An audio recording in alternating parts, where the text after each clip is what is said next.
शहर से दूर बसे शांत वृंदावनपुर गांव में एक बड़ा सा पुराना मकान था, चौड़े बरामदे वाला, ऊंची दीवारों वाला और बरगद के पेड़ से घिरा हुआ।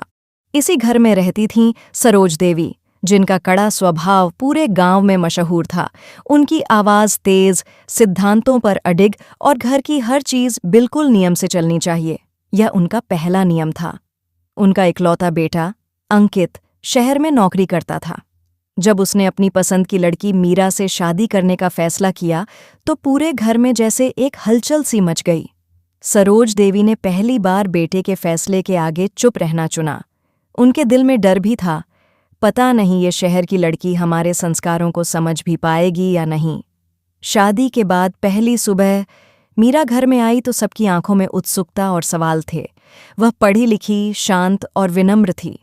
पहली सुबह वह जल्दी उठकर रसोई में गई। उसने देखा कि सरोज पहले से चूल्हा जलाकर खड़ी थीं। अरे माँ जी, मैं कर देती हूँ। नहीं, अभी रहने दो, तुम्हें कहाँ पता हमारे घर का तरीका, सरोज ने बिना देखे कहा। मीरा चुपचाप पीछे खड़ी रही।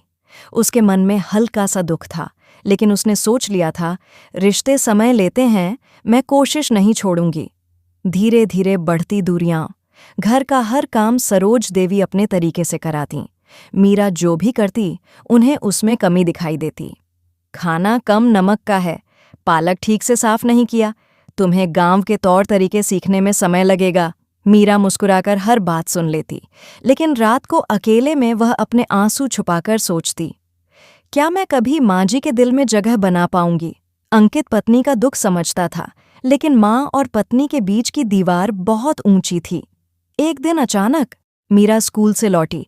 वह गांव के प्राथमिक विद्यालय में पढ़ाती थी तो देखा कि सरोज देवी आंगन में बैठी हैं, सांस तेज चल रही है। मीरा तुरंत दौड़ी, पानी दिया और उनकी पीठ सहलाने लगी। माँ जी, आप ठीक हैं? सरोज ने पहली बार उसकी आंखों में देखकर धीमे से कहा, थोड़ी कमजोरी है बस। मीरा उन्हें अंदर ले गई, काढ़ा बनाया, दवाई दी। उस रात पहली बार सरोज ने महसूस किया कि मीरा सिर्फ बहू नहीं, देखभाल करने वाली बेटी भी बन सकती है। टर्निंग पॉइंट, तूफान वाली रात। एक रात भयंकर तूफान आया, बिजली चली गई, छत का पुराना हिस्सा बारिश में टपकने लगा।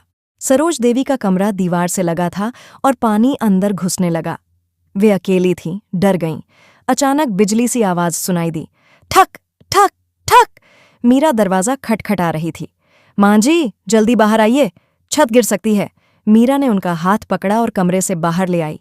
हवा तेज, बारिश कड़कड़ाती और अंधेरा चारों तरफ। मीरा उन्हें गले लगाकर बोली, डरिए मत, मैं यहीं हूं। उस रात सरोज की आंखों में पहली बार मीरा की परवाह भरी छवि बस गई। उन्हें लगा, ये लड़की तो दिल से अच्छी है, मैंने शायद इसे कभी समझा ही नहीं। अगले दिन एक नया रिश्ता जन्मा। सुबह तूफान थम गया था, घर अस्त व्यस्त था। सरोज ने मीरा से धीरे से कहा, बेटी, कल रात अगर तुम नहीं होती तो पता नहीं क्या हो जाता। मीरा चौंकी। माँ जी, आपने मुझे बेटी कहा? सरोज पहली बार मुस्कुराई। हाँ, क्योंकि तुमने सच में बेटी की तरह मेरा हाथ पकड़ा। बेटा तो दूर था, लेकिन बहू साथ थी। मीरा की आंखें भर आईं। वह झुककर सरोज के पैरों पर हाथ रखने लगी, पर सरोज ने उसे उठा लिया। अरे पगली, अब बस इसे गले लगाओ। दोनों एक दूसरे को कसकर गले लगा लेती हैं। उस एक पल में सालों की दूरियां मिट गईं। अब घर बदला बदला था। सरोज अब मीरा की पसंद पूछकर खाना बनाती। रात को दोनों साथ बैठकर चौपाल की कहानियां सुनती। मीरा स्कूल से बच्चों के किस्से सुनाती और सरोज हंसते हंसते आंखों में आंसू ले आती। त्योहार हो या कोई छोटा काम, दोनों साथ करती। गांव में चर्चा होती, सरोज देवी तो बदल गईं, बहू ने क्या जादू कर दिया। लेकिन असल में जादू था धैर्य और सच्चे मन का। अंत, वह दिन जिसने सब बदल दिया। एक दिन स्कूल में वार्षिक कार्यक्रम था। मीरा को सर्वश्रेष्ठ शिक्षक का पुरस्कार मिला। मंच से नीचे उतरी तो देखा सरोज देवी भीड़ चीरती हुई आईं और सबके सामने बोलीं, ये मेरी बहू नहीं, मेरी बेटी है, मुझे इससे गर्व है। मीरा की आंखें भर आईं। उसने सरोज के हाथ पकड़कर कहा, अगर माँ जी जैसे लोग साथ हों तो कोई भी बेटी दुनिया जीत सकती है। दोनों की मुस्कान देखकर पास खड़े अंकित ने कहा, अच्छा हुआ, आखिर मेरी दुनिया एक हो ही गई। बरगद के पेड़ के नीचे खड़ा पुराना